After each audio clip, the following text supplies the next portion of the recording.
वर्षों पहले रामलीला का प्रोग्राम होता था और बहुत भीड़ लगती थी और बड़ी भीड़ इकट्ठी होती थी उस रामलीला के उस महामहोत्सव को देखने के लिए। और कहते हैं कि वो एक व्यक्तित्व ऐसा था जिस पर अनेकों लोगों ने अपनी कलम चलाई है और लगभग 64 प्रकार के रामायणों का संयोजना और संरचना अलग अलग लोगों ने करी है। एक अगाढ़ श्रद्धा का केंद्र था, सभी लोग उनके ऊपर अगाढ़ श्रद्धा और आस्था के साथ बैठे थे। एक व्यक्ति ने उस रामलीला के उस मैदान में एक प्रश्न पूछ लिया और कहा, क्या कहा? उस व्यक्ति ने कहा कि राम थे भी कि नहीं थे, राम थे भी कि नहीं थे। उस किसने देखा राम को? तब वहीं एक दूसरा व्यक्ति वो बोलता है, बोले भैया अगर किसी व्यक्ति को आधार मानकर और सब लोग मर्यादा से और धर्म से जुड़ रहे हैं तो तुझे क्या बाधा आ रही है उस व्यक्ति को स्वीकार करने में? तू भी स्वीकार कर ले, उसको नकार कर। तू क्यों पाप कमा रहा है? तू क्यों पाप का भागी बन रहा है? उसी बीच में खलबली मच गई। क्या खलबली मची?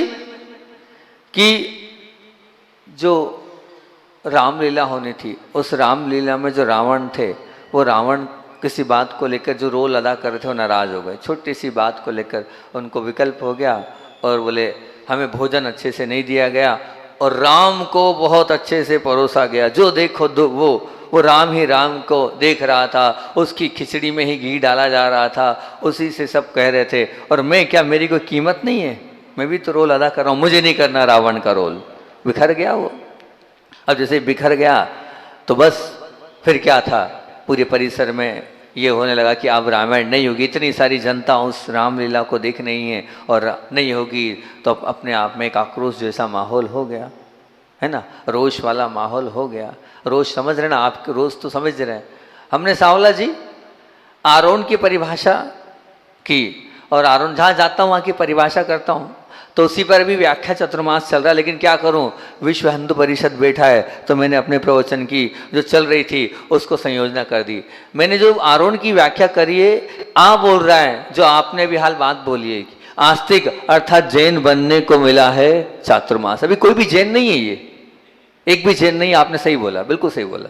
उसी पे लगाऊं मैं, बड़े दिनों से काफी परेशान हूं फिर भी सुधार नहीं पा रहा हूं। तो आस्तिक अर्थात जैन बनने को मिला है चातुर्मास। और रो बोल रहा है, रोष गुस्सा छोड़ने को मिला है चातुर्मास। अभी लंबी प्रवचन श्रृंखला सिर्फ क्रोध पर चल रही मेरी, क्रोध छुड़ाने का प्रयास कर रहा हूं। और न नया इतिहास बनाने को मिला है चातुर्मास। तो अब बेटे विश्व हिंदू परिषद के लोग, तो मैंने कहा थोड़ा बहुत अपन भगवान राम को भी याद कर लेते हैं। तो उस रामलीला के उस मैदान में जब ये खलबली मच गई और जब खलबली मची तो उसी वक्त फिर क्या किया जाए भैया, इतने सारे लोग उस रामलीला को देखने आए। तब वहीं राम ने बोला, आप चिंता मत करो, रामायण की इस रामलीला तो होगी। बोले कैसे होगी? बोले ऐसे होगी, जब मैं दाहिनी तरफ से आऊं तो मुझे राम समझना और जब मैं बाईं तरफ से आऊं तो मुझे रावण समझना।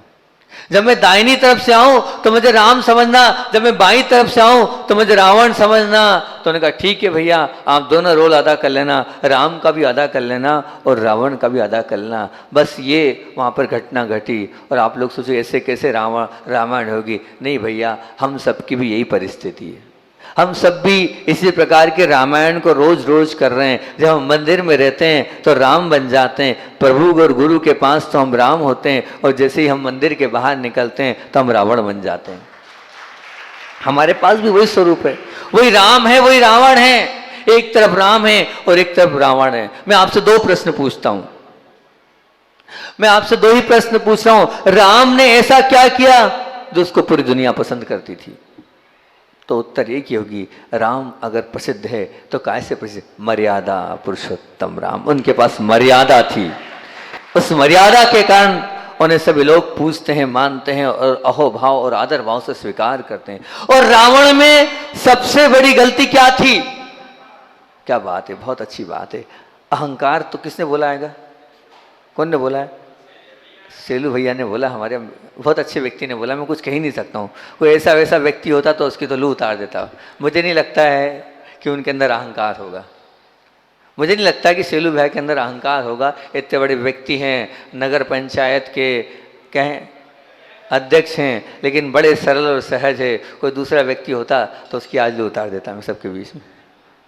तो निश्चित रूप से तो रावण के अंदर वो रावण नहीं है, उनके अंदर राम का स्वरूप दिखता है। सेलू भैया के अंदर, सेलू भैया के अंदर थोड़ा थोड़ा पूरा दिख जाएगा अगर वो हमारे साथ आ जाएंगे तो राम का स्वरूप दिखता है। रावण कहाँ है? सबसे बड़ी गलती रावण उनकी क्या थी कि वो क्या था? अभिमानी था और उसमें आसक्ति बहुत बड़ी हुई थी। आसक्ति और अहंकार, ये दो गलती थी रावण की जो रावण को ले डूबी। क्या?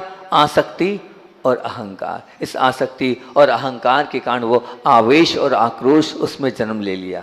उस आवेश और आक्रोश के कारण वो अपना आपा खो गया और अपने आप को उसने समाप्त कर लिया। आप राम बनना चाहते हो तो मर्यादा है या नहीं? आप अगर राम बनना चाहते हो तो मर्यादा है या नहीं? अगर रावण नहीं बनना चाहते हो तो आसक्ति और अहंकार को छोड़ दो। आप राम के मानने वाले हो, राम को पूजने वाले हो तो राम के जैसी मर्यादा होनी चाहिए। और अगर रावण आप नहीं बनना चाहते हो तो जीवन में आसक्ति को छोड़ दो और अहंकार को छोड़ दो। बस इन दो चीज़ों को छोड़ दोगे तो सच में हमारे अंदर राम भी है और हमारे अंदर रावण भी है। दोनों हमारे अंदर है। हमें राम बनना है कि रावण बनना है, ये तो आप खुद समझना हो क्या है। हम शुरू कहाँ से करें बताओ? राम बनने से कि प्रारंभ करते? रावण को अपन और कभी देखेंगे, आज इतना समय नहीं है। आज अपन राम बनना है, रावण बोलना बोलो हैं? चलो ठीक है, राम बनना है तो रावण कैसे नहीं बनना है इसकी अपन चर्चा कर लेते हैं, है ना? कि अगर राम बनना है तो रावण नहीं बनना है, तो आपको सबको राम ही बनना है। तो रावण नहीं बनना है तो सबसे पहली बात ध्यान रखना, पहली बात क्या बोल रहा हूँ कि गाड़ी जहाँ पर खड़ी होती है वो कहाँ खड़ी होती है? जहाँ सिग्नल की व्यवस्था होती है गाड़ी वहाँ रोकनी पड़ती है। जहां सिग्नल की व्यवस्था होती है वहां गाड़ी को रोकना पड़ता है। यह नियम है, कायदा है। कोई ने आज तक सिग्नल को तोड़ा नहीं, कोई ने नहीं तोड़ा। बस अगर आपको राम बनना है तो सिग्नल मत तोड़ो। हमारे परिवार की, हमारे समाज की जो व्यवस्था है, धर्म और परिवार, समाज और राज्य की जो सिग्नल व्यवस्था है वो कंपलसरी है। उस सिग्नल व्यवस्था को मत तोड़ो। गाड़ी रेड सिग्नल पर रोकना ही पड़ती है। तो इसी प्रकार से हमारे देश की, हमारे परिवार की, हमारे समाज की जो जो व्यवस्थाएं, वो सिग्नल व्यवस्थाएं, उन सिग्नल व्यवस्था को हमें नहीं छोड़ना है। ध्यान रखना, घर में हमारी व्यवस्था होनी चाहिए, एक मर्यादा, एक लक्ष्मण रेखा होनी कि इतनी बजे घर में प्रवेश हो। अगर ये मर्यादा रहेगी तो आप पुरुषोत्तम राम बन रहे हो। हमारे 9 बजे, 9:30 बजे, 10 बजे के बाद हम घर में नहीं जाए। जब हम छोटे थे तो हम लेट नहीं हो सकते थे।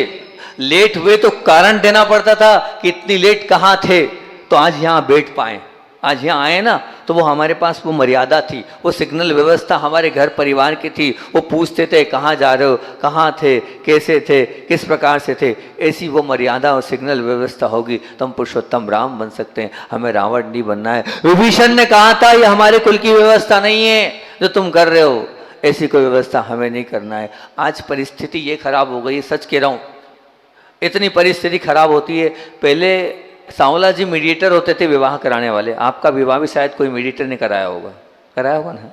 पर आज की परिस्थिति ये है कि आज आपके बेटे बेटी की जिम्मेदारी लेने वाला कोई बचा नहीं। क्या पता क्या वास्तविकता है, क्या स्थिति है, क्या अंतरंग में चल रहा है, कोई कुछ नहीं कह सकता है, क्योंकि कोई मर्यादा ही नहीं बची है। कोई जिम्मेदारी लेने को तैयार नहीं हमारे बच्चों का। अगर रावण नहीं बनना है तो सिग्नल मत तोड़ो, अपने परिवार की सिग्नल लाइन को मत तोड़ो। जो अपने परिवार की लक्ष्मण रेखा बनाइए उसको हमेशा पालन करते रहोगे। वो जो गाइड लाइन है उसको नहीं तोड़ोगे तो सचमुच में आप राम बन जाओगे। सीता ने लक्ष्मण रेखा तोड़ी थी, लक्ष्मण रेखा से बाहर हुई थी, इसीलिए सीता का हाल बेहाल हुआ था।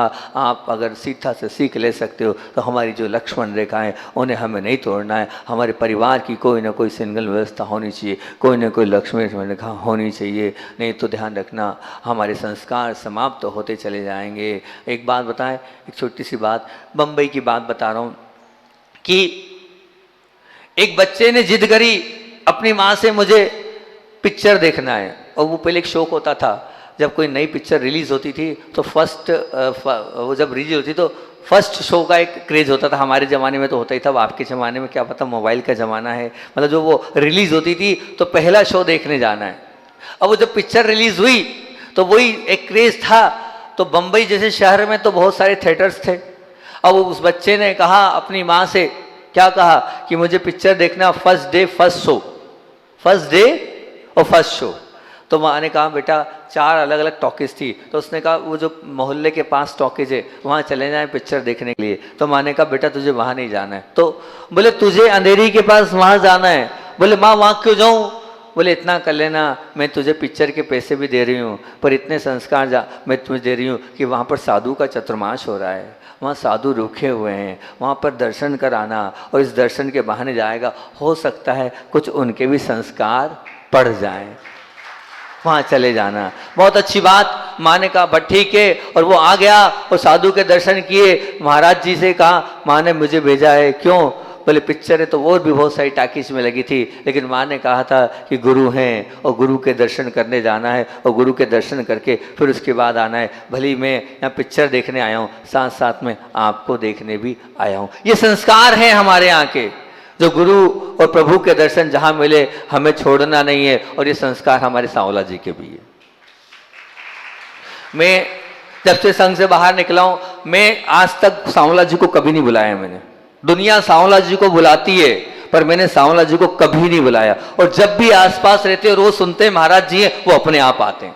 जैसे वो बच्चा, ये पूर्व के संस्कार के आजू बाजू महाराज हो तो चलो, चाहे जहाँ होता हूँ वो अपने आप सांवला जी हर प्रतिवर्ष मेरे पास दर्शन के लिए आ जाते हैं। बस ऐसे संस्कार होना चाहिए। अगर आपको राम नहीं बनना, राम बनना है कि नहीं बनना, बनना है, रावण नहीं बनना है, तो निश्चित रूप से आपको अपनी लक्ष्मण रेखा को बनाना होगा, और हर घर की एक लक्ष्मण रेखा होना चाहिए। अगर आप अपने जीवन को बनाना चाहते हो तो हम तो कहते हैं, हमेशा कहते हैं कि एक रूल्स, एक कायदे, एक कानून की लिस्ट हमारे घर के आगे चिपकी होनी चाहिए कि हमारे घर का ये कायदे कानून है, इन कायदे कानून के साथ ही हम अपने जीवन को जिएंगे।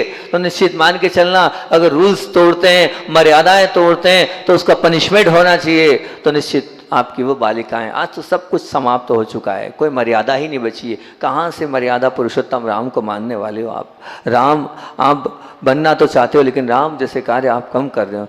स्वयं के ऊपर तो आपका अधिकार है, सब नहीं मानते तो मत माने, कोई बात नहीं। सब नहीं मान रहे ना, कोई बात नहीं। महाराज जी क्या करें, आज का जो पूरी जनरेशन है वो मानने को तैयार नहीं है। अभी सांवला जी कह ही रहे थे कि मानने को तैयार नहीं, लेकिन मैं आपसे इतना कह रहा हूँ, कोई माने या ना माने, ये जितने लोग बैठे हैं, और सबसे पहले जो घर के बड़े सदस्य हैं वो फॉलो अप करें। जब वो फॉलो अप करेंगे तो अपने आप छोटा अपने आप करते ही चला जाएगा, होता ही चला जाएगा। निश्चित मान के चलना।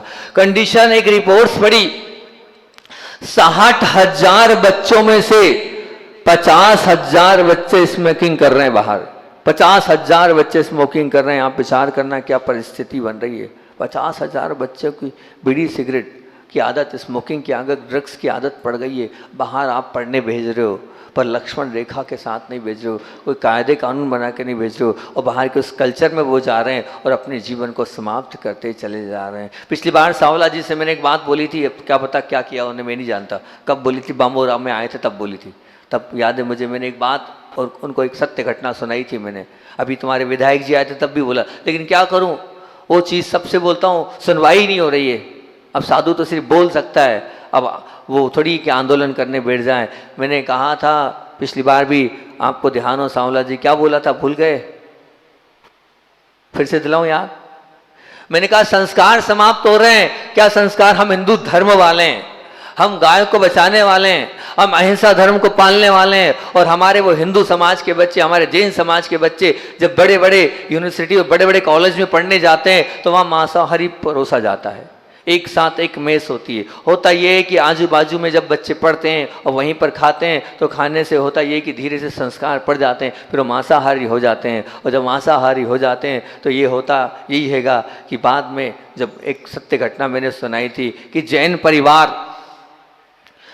परिवार के 2 बहुत जुड़े हुए व्यक्तित्व थे। उन दोनों परिवार की, जो एक का बालक और एक की बालिका डॉक्टरी करके निकले, और जब संबंध हुआ कि भैया अच्छे परिवार से, वहाँ एक के जो पिताजी हैं उन्होंने समाधि लिएगी, और एक के परिवार वाले और अच्छे हैं और दोनों आचार्य भगवान से जुड़े हुए हैं। विवाह हुआ, जैन विवाह हुआ पूरा, बिल्कुल ऐसा नहीं कि कोई लव मैरिज था, पूरा बहुत व्यवस्थित रूप से हुआ। और कुछ महीनों के बाद परिस्थिति बिगड़ गई। उसका कारण क्या था परिस्थिति बिगड़ने का? दोनों डॉक्टर हैं, दोनों टॉप मोस्ट डॉक्टर हैं, दोनों कमा रहे हैं, लाखों का मामला चल रहा है। लेकिन जो धर्म पत्नी थी, वो धर्म पत्नी क्या हुआ, वो अपने पति के साथ बहस हुई। बहस होने का कारण क्या है, वो बिना मांस खाए नहीं रह सकती थी।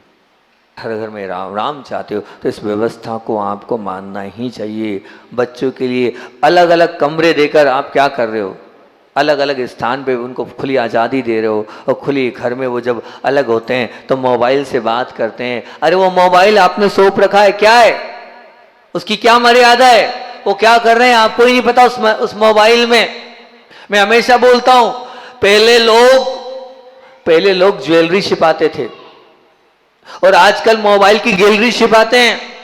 ये जमाना आ गया है, आप समझो। लेकिन क्या करें, मर्यादा समाप्त होती चली जा रही है और आप लोग वही करते चले जा रहे हो। मोबाइल से कितनी देर बात हो रही है। वो अच्छा जमाना था, लैंडलाइन में बात होती थी तो कम से कम वो बीच में रखा रहता था, सबके बीच में बात होती थी, हमको मालूम होता था क्या चल रहा है क्या नहीं चल रहा है सब कुछ। अब वो खया, अब तो उसको जब बात करनी है रात को 1 बजती और वो अंदर ही अंदर अब बात कर रहा है, आपको नहीं पता क्या कर रहा है। सब कुछ मर्यादाएं समाप्त हो गई। आप राम बनने की बात कर रहे हो, आप सती सीता बनने की बात कर रहे हो, कहाँ बचा वो सतीत्व, कहाँ बचा वो राम बनने का वो हमारे अंदर हुनर, नहीं बचा है। आप अपने बच्चों के साथ, अपने आप के साथ आप आदर्श बनना चाहते हो तो सबसे पहले मैं हमेशा कहता हूँ, पूज्य गुरुदेव क्या कहते थे, पूज्य गुरुदेव ये कहते थे, वो पहले अपने आप को अपडेट करते थे।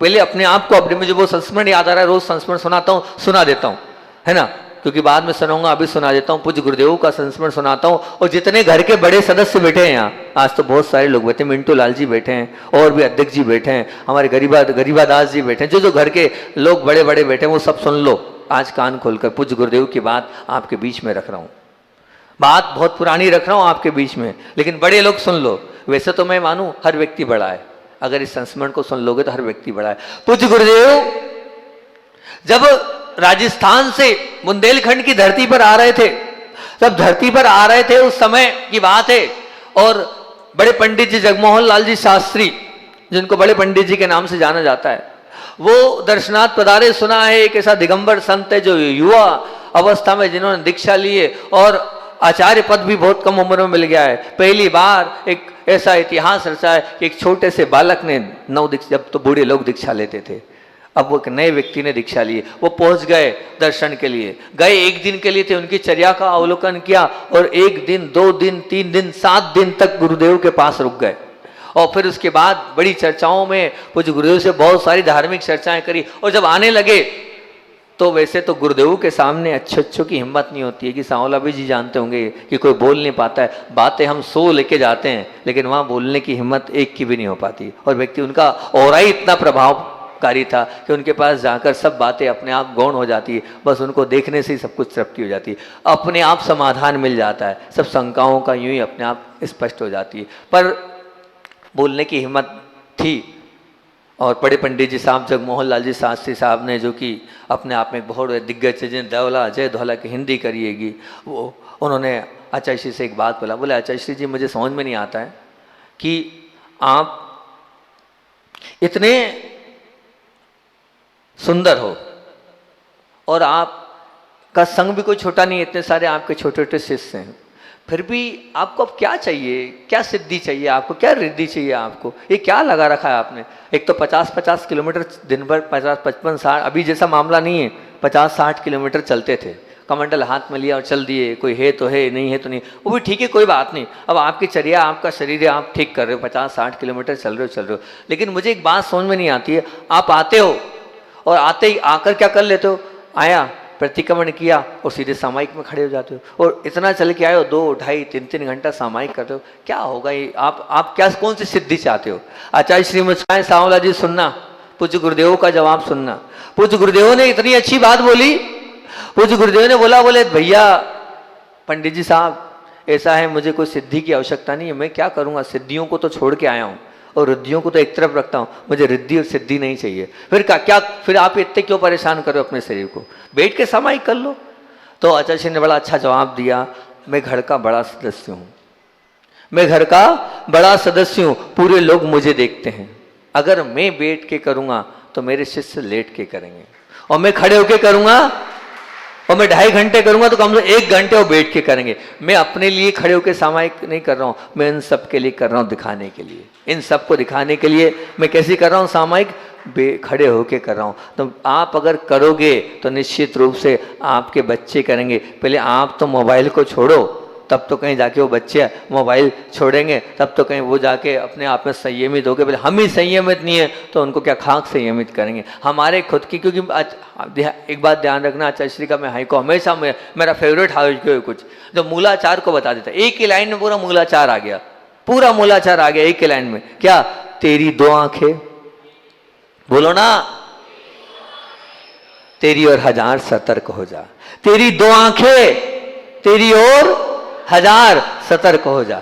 बस तू ये मत समझे कि तेरे पास 2 ही आंखें हैं बस तेरे को, लेकिन हजारों देखने वाले हैं, बहुत सारे लोग तुझे देख रहे हैं। तो आप अगर घर के बड़े सदस्य हैं तो एक आदर्श हैं, एक आइडियल पर्सन है। आपको बहुत देखना चाहिए, मैं जैसा करूंगा वैसे मेरे बच्चे करेंगे, वैसे मुझे देखने लगे। और ये मत मानना मैं छोटा हूं, नहीं, हर व्यक्ति से कोई ना कोई प्रभावित है, ये निश्चित मान के चलना। ऐसा कोई व्यक्ति नहीं है जिसका कोई ना कोई, जिसको कोई आइडल नहीं मानता होगा। आप किन्हीं ना किन्हीं के आइडल तो होंगे ही होंगे, ये निश्चित मान। इतना पुण्य तो आपका होगा, तो आप निश्चित मानना कि आप अगर हैं तो आपको देखने वाले भी बहुत सारे लोग हैं। कहीं ऐसा नहीं हो कि आपकी उस गलत चर्या से, आपकी उस गलत प्रक्रिया से वो व्यक्ति अपना राह भटक जाए और गलत रास्ता पकड़ ले। आप राम बनना चाहते हो तो राम जैसे कार्य करने के लिए अपने आप को आइडियल मानो, और आइडियल बन के अपने हर कार्य के पीछे देखो कि मुझे भी बहुत सारी दुनिया देख रही है और मैं जैसा करूँगा वैसा ही मेरे फॉलोअर्स करते चले जाएंगे। और उन फॉलोअर्स के माध्यम को अगर आप उनको अच्छा बनाना चाहते हो, पहले स्वयं अपडेट हो, पहले हम स्वयं अपने आप को सुधारो, तो निश्चित रूप से वो सब अपने आप सुधरते चले जाएंगे। मेरी बात ध्यान रखना कि शास्त्र में लिखी हर पंक्ति कभी सिग्नल है तो कभी वो साइन बोर्ड है। आप तो बस नमन करते हुए स्वीकार करते चले जाओगे तो सब कुछ अच्छा होता चला जाएगा। और तीसरी बात, सिग्नेचर की व्यवस्था। सिग्नेचर की व्यवस्था मतलब जो राम ने कहा है, जो राम ने कहा है वो राम के सिग्नेचर है, और जो उनने कहा है उसे तो मानना ही चाहिए। और जब तक आप उस सिग्नेचर को नहीं मानोगे तब तक काम कैसे चलेगा। उस राम की बात को नहीं मानोगे, वो सिग्नेचर था। सिग्नेचर का तात्पर्य ये नहीं है कि राम लिख दिया उस, नहीं, राम के मुख से जो जो बात निकली है वो राम भगवान के सिग्नेचर है। अब उस सिग्नेचर को आप जितना स्वीकार करोगे उतना आपका जीवन अच्छा बनता चला जाएगा। जो राम ने किया है, प्रभु राम ने किया है, पुरुषोत्तम भगवान राम ने किया है, तो वो निश्चित रूप से हमें करना है। एक बार की बात है कि, और जब लंका को जीता रावण से जीतने के बाद हनुमान को बुलाया, और हनुमान से बुलाकर देखो किस प्रकार के अंदर की सोच है। और रावण ने प्रभु राम ने हनुमान को बुलाया और हनुमान से कहा, जाओ। कहाँ जाओ? बोले अयोध्या जाना है। और चल तो रहे हैं अपन, सब तो चलेंगे, मैं क्या करूँगा पहले से जाके? बोले नहीं, तुम्हें जाना है, अयोध्या जाना है। और क्या करना है जाकर? बोले तुम्हें ये बोलना है वहाँ जाकर, किससे? भरत से बोलना है कि राम आने वाले हैं। तो वो तो पता चली गया होगा उनको। नहीं, बोले तुम्हें जाकर देखना है उनके चेहरे पर प्रसन्नता है कि नहीं है। बस इसका तुम्हें क्या करना है? जज करना है कि उनके चेहरे पे किस प्रकार की भाव भंगी होगी। तो बोले उससे क्या होगा? बोले वो अगर खुश हों, अरे वो खुश हों चाहे दुखी हों, अपने को तो अयोध्या चलना है। बोले नहीं, मैं किसी को दुख पहुंचाकर अपने आप को सुखी मुझे नहीं बनना, मुझे किसी को दुखी बनाकर अपने आप को सुखी नहीं बनना है। मैं तो पहले देखना चाहता हूं मेरे वहां जाने से अगर प्रसन्नता है और वो सुखी है तो ही मैं जाऊंगा, नहीं तो कोई दिक्कत नहीं। 14 साल तो आगे के 24 साल और सही और जंगल में बिता लूंगा, लेकिन वहां तभी जाऊंगा मैं जब उसके भरत के चेहरे पर प्रसन्नता होगी, अन्यथा मैं वहां पर नहीं जाऊंगा। बहुत अच्छी बात। सोचो, राम पुरुषोत्तम राम क्या सोच रहे हैं कि मेरे भाई को इंतजार है कि नहीं मेरा, और हमारे पास तो क्या है? सोचो तो सही। वो आचार्य जी एक बात बोलते थे, पता है क्या बोलते थे? बोले सब राम की जयकारा बोलते हैं, पर मैं बोलता हूं राम से महान तो भरत है, राम से महान तो भरत है। क्यों भरत महान है? राज्य मिला, लेकिन राज्य को किसने चलाया? राम, भरत ने नहीं, उनकी चरण पादुकाओं ने चलाया। ये समर्पण है, ये भक्ति है, आस्था है। आज तो जरा सी जमीन के टुकड़े में भाई भाई का झगड़ा हो रहा है, भाई भाई एक दूसरे के ऊपर उतारू हो गए, कोर्ट कचहरी चल रही है कि ये स्थिति बन रही है। अब बताओ आप कहाँ से राम बनोगे? और राम भगवान की जय जयकार आप बोल रहे हो, अपने अंदर राम कहाँ से ला पाओगे? नहीं, अगर आपको वास्तविकता में राम बनना है तो जो राम भगवान ने किया है वो आपको करना। आप तो दूसरों, आप स्वयं ना सुखी हो ना दूसरों को सुखी देखना चाहते हो। एक बार बड़ा वो आया, बोले व्यक्ति, बहुत अच्छी बात, व्यक्ति आज अपने दुख से दुखी नहीं है, व्यक्ति आज अपने दुख से दुखी नहीं है। बोले क्या? कर्म कैसे करे की लाइन। तो बोले क्या? और व्यक्ति दूसरों के, आप सब हम ऐसे हैं या नहीं? आप हम सब ऐसे हैं या नहीं? हम अपने दुख से कम दुखी हैं, हम दूसरों के सुख से ज्यादा दुखी हैं। ऐसे वाले लोग बहुत सारे हैं, ऐसे वाले लोग बहुत सारे मिल जाएंगे जो दूसरों के सुख से ज्यादा दुखी हैं। क्या करें? इसी के कारण हम जो है अपना कल्याण नहीं कर पा रहे हैं, दूसरे का सुख हमें अच्छा नहीं लगता है, दूसरे को सुखी देखकर हम जो है अपने आप को सुखी महसूस नहीं करना है। अगर राम बनना है और राम बनना है तो राम बनना है तो आपको आनंदित जीवन जीना होगा और रावण से बचना होगा। ध्यान रखना, सिग्नल अर्थात आपने जो जो नियम लिए हैं, सिग्नेचर अर्थात आपने जो जो कायदे कानून बनाए। सिग्नेचर का मतलब क्या? मैं सिग्नेचर को एक और बात में अगर बात करूं तो सिग्नेचर का मतलब होता है जो आपने कमिटमेंट किए वो। सिग्नेचर मतलब क्या? जो आपने कमिटमेंट किए वो सिग्नेचर है। उन सिग्नेचर को कभी तोड़ना नहीं, क्योंकि आपने मान लो कोई भी नियम ले लिया हो, जो नियम लिया हो आपने, और मैं ये मानता हूं नियम लिया हो या ना लिया हो, लेकिन मन से भी आपने सोच लिया कि मुझे ये नहीं करना है, और फिर भी अगर आप कर रहे हो तो आपने सिग्नेचर पे आप क्या कर रहे हो? प्रश्न चिन्ह कर रहे हो। अरे जब फिर आपका सिग्नेचर ही नहीं बनेगा तो क्या होगा? और अभी रावण बनने की बात का समय तो खत्म हो गया, राम पर ही चर्चा चल रही है। अगर आप फिर विश्व हिंदू परिषद कभी बुलाएगा हमें और कभी याद करेगा तो फिर और अपन चर्चा कर लेंगे। कोई बाधा है नहीं कि हम नहीं करेंगे। हम तो आप कहोगे महाराज जी बोलो तो और बता देंगे और सुना देंगे आपको, क्योंकि समय अपना हो रहा है और विधान भी लंबा चौड़ा है, उसको करना है। तो रावण की चर्चा तो अपन बाद में करेंगे, पर राम की ये 3 बातें मेरी ध्यान रखना जो आप आपके बीच में रखिए। आप में ही राम है और आप में ही रावण है। अगर आप पुरुषोत्तम राम बनना चाहते हो तो क्या करना होगा? आपको किसकी व्यवस्था करनी होगी? बोलो ना, पहले नंबर पे क्या बोला मैंने? सिग्नल। अपने परिवार अपने समाज की सिग्नल व्यवस्था को बना ले। दूसरी व्यवस्था मैंने आपको दी है साइन बोर्ड। जैसे साइन बोर्ड की अवहेलना नहीं होती है, उसी प्रकार से हमारे गुरुओं के माध्यम से जो जो निर्देश दिए गए वो साइन बोर्ड के समान है। और सिग्नेचर, जो मैंने कमिटमेंट किया है, जो मैंने कायदे कानून बनाए, उन कायदे कानून को मैंने सिग्नेचर कर दिया है। और सिग्नेचर होने के बाद मैं कभी भी उन कायदे कानून को 3 काल में भी तोड़ूंगा नहीं। अगर मेरी ये 3 बातों को आपने स्वीकार कर लिया तो निश्चित रूप से आप राम बन सकते हो। आपके अंदर ही राम है, कहीं दूर राम नहीं है। आप मत समझो कि राम कोई अलग है, हम सब राम के ही तो जनक है। हमारे सब के अंदर राम है, आत्मा राम, वही तो राम है। उस राम को याद करके अपने जीवन को उत्कृष्ट और महान बना सकते हैं। और जो बात मैंने पूज्य गुरुदेवों का संस्मरण आपको सुनाया, बहुत बार सुनाता हूँ, मेरा प्रिय संस्मरण है। कुछ संस्मरण मेरे बहुत अच्छे लगते हैं, मैं खुद उससे अपडेट हो जाता हूँ। हमें बहुत सारे लोग देख रहे हैं, पहले हम सुधरें, उसके बाद हम दूसरों को सुधारने की बात करेंगे। हमें दूसरों को नहीं सुधारना है, हमें पहले स्वयं को सुधरना है। जब हम स्वयं सुधर जाएंगे तो निश्चित मान के चलना पूरी दुनिया अपने आप सुधर जाएगी। आप तो अपने आप को सुधारने का ठेका लो, अपने आप को अपडेट करने का ठेका लो, अपने आप को अच्छा बनाने का ठेका लो, तो अपने आप आपको देखकर दूसरे भी ठीक होते और अच्छे बन जाए। सब लोग अच्छे बने, इसी भावना से आचार्य भगवान विद्यासागर जी महामुनि राज की